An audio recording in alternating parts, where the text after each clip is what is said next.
আহা, সবাই বলে ভূত মানেই ভয়ঙ্কর, কিন্তু আমি তো পুরো উল্টো। আমার নাম ভূতু, গ্রামের সবচেয়ে কিউট ভূত। একদিন রাতে আমি ঘুরতে ঘুরতে এক বাড়িতে ঢুকে পড়লাম। হঠাৎ দেখি একটা ছোট ছেলে লুকিয়ে চিপস খাচ্ছে। আমি ভাবলাম একটু ভয় দেখাই। আমি করলাম ভূ ভূ। ছেলেটা তাকিয়ে বলে, ভূত হলে কেন এমন পেট মোটা? আমি থতমত খেয়ে গেলাম। বললাম, আমি তো একটু বেশি লুচি খাই, কি করব?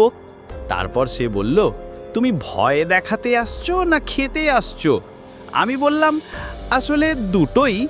যদি একটা রসগোল্লা পাওয়া যায় তাহলে ভয় দেখানোর দরকার পড়ে না। সেদিন থেকেই আমরা দুইজন বন্ধু হয়ে গেলাম। এখন প্রতি শনিবার রাতে আমি ওর বাসায় যাই, খাই দাই আর হরর সিনেমা দেখি।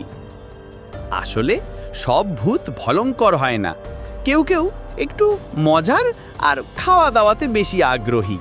তাই বলি, পরের বার যদি কেউ দরজায় ভূ বলে ডাকে, আগে দেখে নিও, হয়তো আমি ভূতু এসেছি তোমার বিস্কুট খেতে। ঠিক আছে, এখন গেলাম।